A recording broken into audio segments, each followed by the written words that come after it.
Salam Bu Rita, saya mau izin bertanya, apakah semua manusia berdosa? Mohon pencerahannya. Shalom semuanya, hari ini kita memperingati hari kebangkitan Tuhan Yesus dari kematian. Dan itu merupakan Paskah bagi kita umat Kristiani di seluruh dunia. Tuhan Yesus yang sudah ditemukan bangkit pada Minggu pagi oleh Maria Magdalena dan kawan-kawannya menjadi suatu lompatan tradisi baru dalam ibadah bagi seluruh umat percaya. Mayoritas gereja-gereja telah melaksanakan ibadah raya pada setiap hari Minggu sebagai anamnesis, peringatan akan kebangkitannya yang membawa kemenangan atas dosa yang akibatnya mati. Mati digantikan dengan kemenangan kekal, kehidupan yang kekal bagi setiap orang yang beriman. Olehnya kita dapat menyongsong bersama-sama langit baru dan bumi yang baru di alam yang kekal, di olam haba. Demikianlah hari Minggu menjadi hari yang spesial bagi umat Kristiani dengan pijakan Minggu Paskah.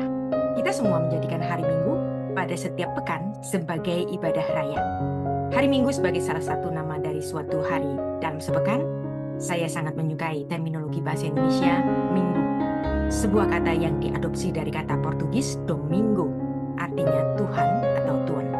Jadi hari Minggu harfiahnya adalah Lord's Day, hari Tuanku atau Tuhanku, berasal dari bahasa Latin Dies Dominica, dan dari kata Dominica ini terbentuk kata Domingo yang kemudian menjadi kosakata dalam bahasa Indonesia, yaitu Minggu, hari Tuhan. Dalam bahasa Yunaninya adalah Kuriake Hemera, tertulis dalam Wahyu 1 ayat 10. Sebutan Kuriake Hemera, hari Tuhan, hari Minggu, bermula dari kalangan Kristen mula-mula.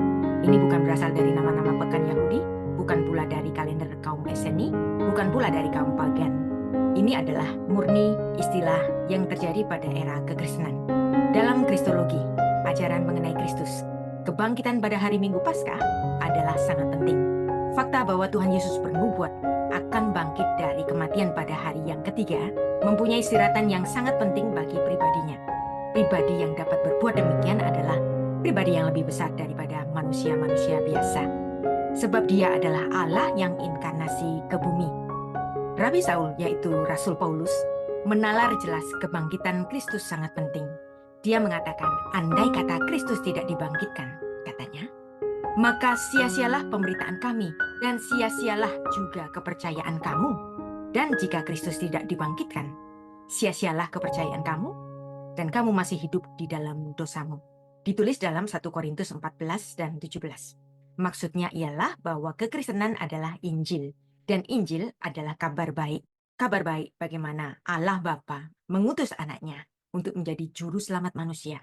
Tapi jika Kristus tidak benar-benar bangkit, maka kita tidak mempunyai jaminan bahwa keselamatan kita terselesaikan. Kalau orang Kristen beribadah pada hari Minggu, bukan berarti orang Kristen mengubah Sabtu, yaitu Sabat mingguan Yahudi, menjadi hari Minggu. Ibadah hari Minggu bagi murid-murid Kristus lebih kepada perayaan kemenangan Kristus. Sebab Tuhan kita Yesus Kristus bangkit dari kematiannya pada hari Minggu. Itulah sebabnya orang-orang Kristen umumnya menamai ibadah pada hari Minggu sebagai ibadah raya. Apakah ibadah hari Minggu umat Kristen mengubah hari Sabat? Saya katakan tidak. Sabat tetap Sabat, walau orang Kristen tidak di bawah hukum Sabat, yang dimana orang Kristen dapat beribadah di hari apa saja, termasuk juga pada hari Sabat, hari Sabtu. Senin orang Kristen bisa melakukan misa atau ibadah. Hari Selasa kita semua bisa melakukan ibadah atau misa. Misalnya ibadah pendalaman iman, Kamis ada ibadah doa malam, Jumat ada ibadah yang lainnya lagi.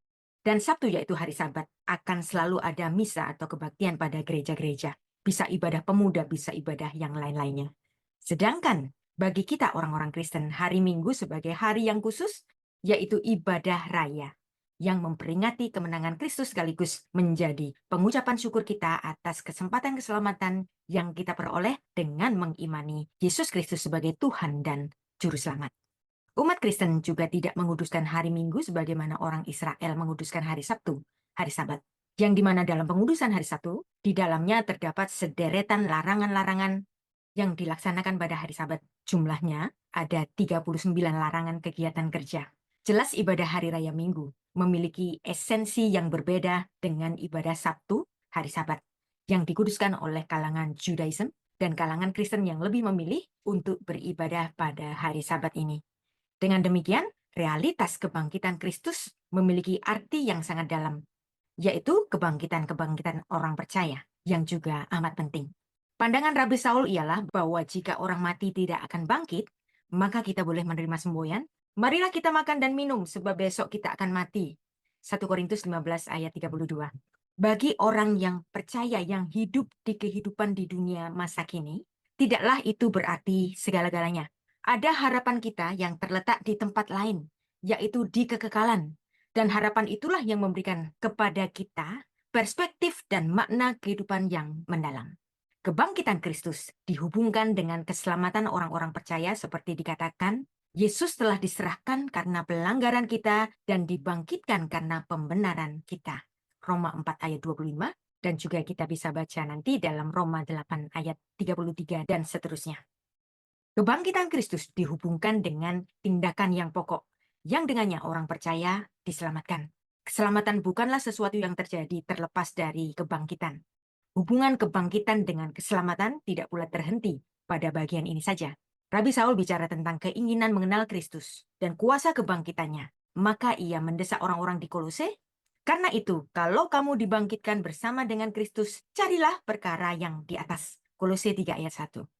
Rabi Saul sudah mengingatkan jemaatnya di Kolose bahwa mereka dikuburkan bersama Kristus di dalam baptisan dan di dalam sakramen yang sama mereka akan dibangkitkan bersama dengan Dia. Kolose 2 ayat 12. Dengan kata lain, Rabi Saul melihat kuasa yang sama yang membangkitkan Kristus dari antara orang mati diberlakukan atas orang-orang yang menjadi milik Kristus, dan kebangkitan terus terjadi ketika kita menghadapi kematian tubuh, dan itu akan menjadi titik awal di dalam kehidupan kita di kekekalan.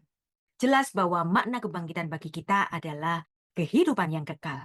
Tuhan Yesus bersabda di dalam Yohanes 11 ayat 25, Vayomer elecha Yeshua, anochi hatekuma, vehachayim, hama amin bi, yihye gam ki yamot.